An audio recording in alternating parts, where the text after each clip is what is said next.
نحمده ونصلي ونسلم على رسوله الكريم أما بعد فأعوذ بالله من الشيطان الرجيم بسم الله الرحمن الرحیم۔ دو باتیں صرف کرنی ہے آج انشاءاللہ۔ پہلی بات، ایک طالب علم کا واقعہ جو تقوی اختیار کرنے والا شہر سے نکالا گیا تو جنگل میں اس نے اپنی جھوپڑی بنا لی،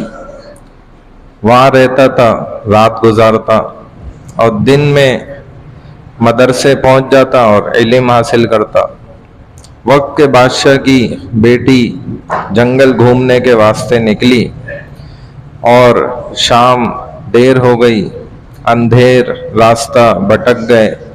ایسا بھٹکے کہ جنگل کے اندر سے اندر تک پہنچے، اور اب جو ساتھ میں سپاہی بھی تھے وہ بھی راستے کے تلاش کرنے میں اس سے جدا ہو گئے۔ اب یہ جھوپڑ نظر آئی آگ جلتی ہوئی تو نوجوان لڑکی ادھر پہنچ گئی۔ اب شیر کی دھاڑوں کی آوازیں اور گیدڑوں کی آوازیں اور ڈر کی خوف کی وجہ سے اس نے کہا کہ خدا کے لیے میری جان بچاؤ۔ اور یہ سچا واقعہ ہمارے اساتذہ نے ہمیں ہمارے طالب علمی کے دور میں بھی سنایا۔ تو اب وہ آزمائش میں پڑ گیا نوجوان طالب علم، اور اس نے اس کو جو ہے جھوپڑ کے اندر ٹھہرا دیا اور کہا بھائی تو اندر ہی رہے، اور خود باہر بیٹھا رہا اور اپنا مطالعہ کرتا رہا۔ کئی مرتبہ شیطان نے اس کو خیال دلایا گناہ کرنے کا، اور یہ ہر مرتبہ اپنے ہاتھ کی انگلیوں کو آگ کے اوپر کر دیتا۔ پہلے اس نے یہ انگلی آگ پہ کر دی تو یہ جل گئی، جب زیادہ تکلیف ہوتی تو ہٹاتا، پھر مطالعے میں لگ جاتا، پھر خیال آتا، پھر اگلی انگلی رکھ دیتا، وہ جل جاتی، پھر مطالعے میں لگ جاتا،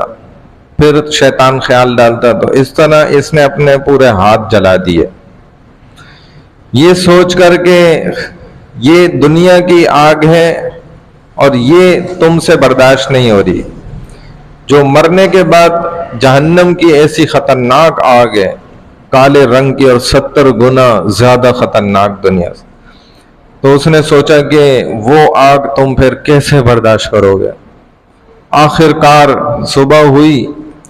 اور اس نے شکر ادا کیا اللہ کا کہ میں گناہ سے بچ گیا۔ آخر جب بادشاہ تلاش کرتا کرتا پہنچا اور اس کو پا لیا اس نے، اور پوچھا کہ بیٹا رات تو نے کہاں گزاری، تو اس نے سچ بتایا۔ اب اس نے کہا اس نوجوان کو تو قتل ہی کرنا پڑے گا، اس کے علاوہ تو کوئی چارہ کار ہی نہیں ہے۔ یہ عجیب قصہ شروع ہو گیا یہاں سے۔ تو بہرحال یہ تقوی ہے، گناہ سے بچنا۔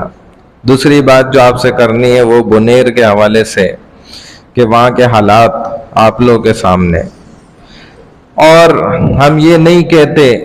اکثر بہت سے لوگ یہ بھی کہہ رہے ہیں کہ اللہ کا عذاب ہے،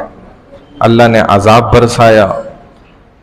لیکن وہاں کے رہنے والے بھی بعض لوگوں نے کہا کہ ہماری جن پہاڑیوں پر اور جن راستوں پر گھر بنے ہوئے، ادھر اوپر اتنے بڑے بڑے جو پہاڑ کے اگر وہ جو ہے پتھر ہوتے ہیں، جس قدر بڑے وہ پتھر لڑک کر آئے ہیں، تو ایسے بڑے بڑے پتھر تو وہاں ہیں بھی نہیں۔ یہ پہاڑی تو ان اتنے بڑے پتھروں کے علاوہ چھوٹے پتھر پر مبنی ہے۔ تو وہ بھی حیران تھے، کہہ رہے تھے یہ کہاں سے آئے ہمیں نہیں پتہ، یہ اللہ جانتا ہے، کیسے اس نے اس پہاڑ میں اوپر سے جو ہے یہ گرائے ہیں، آسمان سے گرائے ہیں، کیا کیا۔ تو بہرحال ضروری بھی نہیں ہے کہ اللہ کا عذاب ہی ہو، یہ بھی ہوتا ہے کہ آزمائشیں آتی ہیں، اللہ تعالیٰ اپنے بندوں پر آزمائش ڈالتے ہیں، اور آزمائش دو وجہ سے ڈالتے ہیں۔ پہلی وجہ یہ ہوتی ہے کہ اللہ دکھا کر سمجھانا چاہتے ہیں امت کو دیگر تمام مسلمانوں کو کہ بھائی آپ کے پاس ابھی وقت ہے اور سدھر جاؤ اور اپنے اعمال ٹھیک کر لو، بالکل تیر کی طرح سیدھے کرو، فرائض ادا کرو، حقوق العباد پورے کرو، تقوی اختیار کرو، گناہ سے بچو، باقی کچھ نہیں چاہیے، ساری الٹے سیدھے کام چھوڑ دو۔ یہ اللہ کی بس ایک ڈیمانڈ ہے ہم سے۔ تو یہ ایک تو ہمارے لیے سبق ہوتا ہے دوسرے مسلمانوں کے لیے کہ آپ بھی صحیح ہو جائیں۔ اللہ کے لیے دیہات اور گاؤں اور بستی اور شہر کوئی معنی نہیں رکھتے، سب برابر ہیں۔ آپ چاہے جتنے مضبوط قلعے بنا لیں، جیسے قوم عاد نے کیا تھا، قوم سمود نے کیا، ہم تو ویسے گھر بنا بھی نہیں سکے جو طاقت ان کے پاس تھی، جیسے انہوں نے پہاڑوں کو تراش کے گھر بنائے تھے، پھر بھی اللہ نے انہیں اٹھا کے پٹخا تھا، اور اللہ نے دکھایا تھا کہ ہم دیکھو سب کچھ کر سکتے ہیں، تم کتنے طاقتور بنا لو اپنے آپ کو، ہم سے زیادہ طاقتور نہیں۔ دوسری وجہ ہوتی ہے بعض دفعہ اللہ انسان کے درجات کو بلند کرنا چاہتے ہیں۔ واقعی وہاں کے لوگ بڑے میٹھے، بڑے نرم مزاج، علماء سے محبت کرنے والے، طلباء پہ شفقت اور رحمت کرنے والے، وہاں پر مدارس میں کوئی لنگر سسٹم بھی نہیں ہوتا، وہ گھروں پہ جاتے ہیں بچے اور وہاں کی عورتیں ان کو اپنے بچوں سے زیادہ محبت کرتے ہوئے کھانا دیتی ہیں، اور روز ایسا ہی ہوتا ہے۔ اور اتنے مہمان نواز لوگ اور اتنے اچھے اخلاق والے لوگ، اور جب آپ وہاں جائیں تو آپ کو پتہ چلے گا کہ کیسے خدمت کرنے والے لوگ ہیں، ایسے زبردست اور سادی زندگی۔ تو یہ بھی امکان ہے کہ یہ اللہ کی طرف سے آزمائش ہو۔ تو اب بھائی رسول صلی اللہ علیہ وسلم نے فرمایا کہ مسلمان ایک جسم کی مانند ہے، اگر اس کی آنکھ کو تکلیف ہوگی پورے جسم کو تکلیف ہوگی، اور اگر ہمیں تکلیف نہیں ہو رہی تو بس آپ کو مبارک ہو، آپ سمجھ لیں کہ آپ ہم میں سے انسانیت نکل چکی ہے۔ اگر ہمیں اس چیز کی تکلیف نہیں ہو رہی، ان کے غم کے اندر ہم نہیں محسوس کر رہے ان کی تکلیف کو، ہمیں کوئی فرق ہی نہیں پڑ رہا، تو بس ہمیں مبارک ہو کہ ہمارے اندر سے انسانیت کا جو ایک عنصر ہوتا ہے نا وہ نکل چکا ہے۔ تو بہرحال اللہ کے رسول صلی اللہ علیہ وسلم نے فرمایا کہ تکلیف پورے جسم کو ہوگی، ایک مسلمان کو تکلیف ہوگی، سب کو ہوگی، اور یہ سب کی تکلیف ہے، ان سب کو اس کا ازالہ کرنا ہوگا، ٹھیک کرنا پڑے گا۔ اب اس کے لیے جو ہے ہمارے مدرسے بنوری ٹاؤن نے الحمدللہ بہت اچھا انتظام کیا ہوا ہے، اور یہ پاکستان کے بننے سے پہلے سے وہ یہ انتظامات کرتے رہتے ہیں اور خدمت کرتے رہتے ہیں۔ اب وہاں بھی خدمت چل رہی ہے، اور بہت سی چیزوں کی وہاں ضرورت ہے، خصوصاً نقد مال کی ضرورت ہے۔ پھر دوسرے نمبر پہ کپڑوں کے حوالے سے جتنے بستر اور پہننے کے کپڑے ہیں یہ ان کی ضرورت ہے، اور راشن کی تھوڑی ضرورت ہے، کیونکہ گھر تو ان کے بچے نہیں ہیں، اور راشن کو کدھر سنبھالیں، کہاں پکائیں، تو وہاں انتظام خود پکا کر ان کو دینے کا کیا ہوا ہے۔ تو صرف ان دو چار چیزوں کی خصوصاً جو ہے نا، اور جس سے جو ہو سکے وہ ضرور، جتنا جس سے ہو سکتا ہے نا وہ کرے۔ یہ بہت ضروری چیز ہے کہ خدا نخواستہ جو ہے ہم اس میں شامل نہ ہوئے، اور اللہ نے اس کو ہی ہمارے لیے ایک بڑا جرم بنا دیا، اور کل کو ہمارے اوپر یہ حالات آ گئے